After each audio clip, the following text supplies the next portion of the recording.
कुंती का त्याग पांडव अपनी मां कुंती के साथ इधर से उधर भ्रमण कर रहे थे। वे ब्राह्मणों का वेश धारण किए हुए थे, भिक्षा मांगकर खाते थे और रात वे वृक्ष के नीचे सो जाया करते थे। भाग्य और समय की ये कैसी अद्भुत लीला है जो पांडव हस्तिनापुर राज्य के भागीदार है और जो सारे जगत को अपनी मुट्ठी में करने में समर्थ है, उन्हीं को आज भिक्षा पर जीवन यापन करना पड़ रहा है। दोपहर के बाद का समय था। पांडव अपनी मां कुंती के साथ वन के मार्ग से आगे बढ़ते जा रहे थे। सहसा उन्हें वेदव्यास जी दिखाई पड़े। कुंती दौड़कर वेदव्यास जी के चरणों में गिर पड़ी। उनके चरणों को पकड़कर बिलक बिलक कर रोने लगी। उसने अपने आंसुओं से उनके चरणों को धोते हुए उन्हें अपनी पूरी कहानी सुना दी। वेदव्यास जी ने कुंती को धैर्य बंधाते हुए कहा, आंसू बहाने से कुछ नहीं होगा। जो ऊपर पड़ा है उसे धैर्य से सहन करो। जब अच्छे दिन आएंगे फिर सब कुछ ठीक हो जाएगा। चलो मेरे साथ चलो, मैं तुम्हें एक स्थान बताए दे रहा हूं। कुछ दिनों तक वहीं रहकर समय काटो। वेदव्यास जी पांडवों को एक नगर में ले गए। उस नगर का नाम एक जगह था। आज के बिहार राज्य में शाहाबाद जिले में आरा नामक एक बड़ा नगर है। महाभारत काल में आरा को ही एक चक्र के नाम से पुकारा जाता था। उन दिनों एक चक्र में केवल ब्राह्मण ही निवास करते थे। वेदव्यास जी पांडवों को एक चक्र में पहुंचाकर चले गए। पांडव एक ब्राह्मण के घर में निवास करने लगे। पांचों भाई प्रतिदिन भिक्षा मांगने के लिए जाया करते थे। भिक्षा में जो अन्न मिलता था उसी से अपने जीवन का निर्वाह करते थे। उन दिनों एक चक्र में एक राक्षस के द्वारा बड़े जोरों का आतंक फैला हुआ था। उस राक्षस का नाम बक था। वो दिन में वन में छिपा रहता था, रात में बाहर निकलता था और एक चक्र में घुस जाता था। जिसे भी पाता था मार डालता था। खाता तो एक ही दो आदमी को था, पर 15-20 आदमियों के प्राण रोज जाते थे। आखिर एक चक्र के निवासियों ने बक से एक समझौता किया। प्रतिदिन नगर का एक आदमी अपने आप ही बक के पास पहुंच जाया करेगा और बक उसे मारकर खा लिया करेगा। एक ही आदमी की जान जाएगी, व्यर्थ में मारे जाने वाले लोग बच जाया करेंगे। बक ने भी इस समझौते को स्वीकार कर लिया।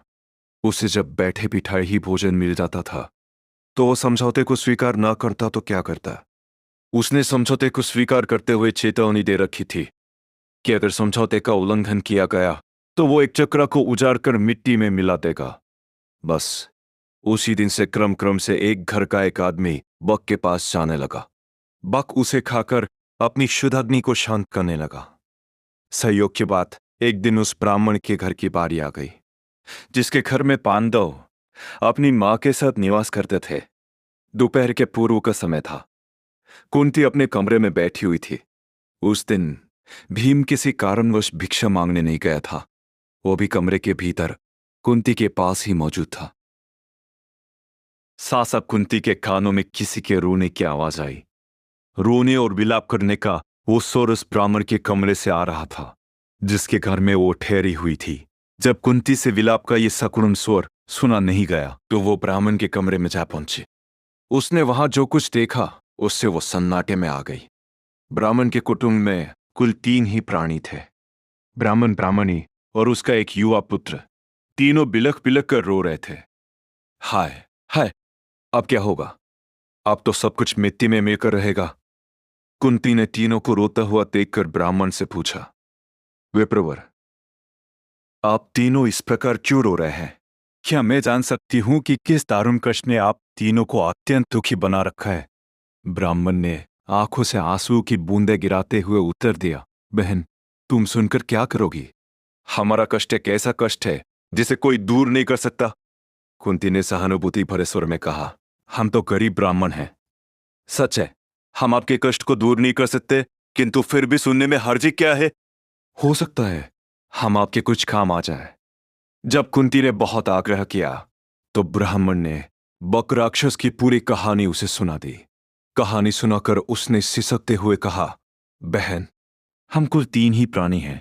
यदि कोई एक राक्षस के पास जाता है तो वो उसे मार कर खा जाएगा। हमारा घर बर्बाद हो जाएगा। इसलिए हम सोचते हैं कि हम तीनों ही राक्षस के पास चले जाएंगे। हम इसलिए रो रहे हैं, आज हम तीनों के जीवन का अंत हो जाएगा। ब्राह्मण की करुण कथा सुनकर कुंती बड़ी दुखी हुई। वह मन ही मन कुछ क्षणों तक सोचती रही, फिर बोली, विप्रवर, मैं एक बात कहती हूं, उसे ध्यान से सुनिए। मेरे 5 पुत्र हैं।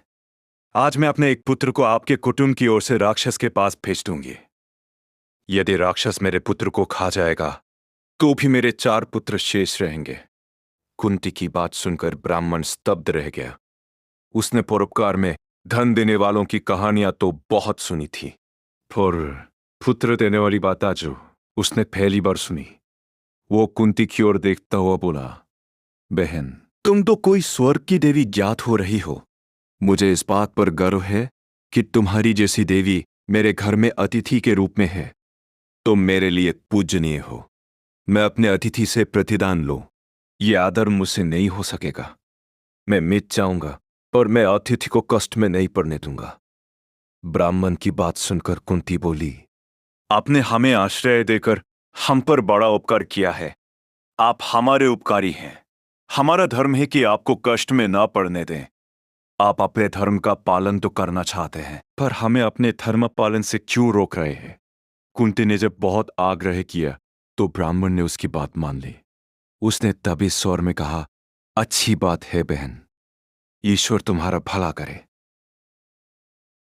कुंती ब्राह्मण के पास से उठकर भीम के पास गए। उसने पूरी कहानी भीम को सुनाकर उससे कहा, बेटा, परोपकार से बढ़कर दूसरा कोई धर्म नहीं होता। तुम ब्राह्मण कुटुंब की ओर से बक के पास जाओ। यदि बक तुम्हें मारकर खा जाएगा तो मुझे प्रसन्नता होगी कि मेरा बेटा परोपकार की वेदी पर बलिदान हो गया। भीम ने बड़े हर्ष के साथ अपनी मां की आज्ञा को स्वीकार कर लिया।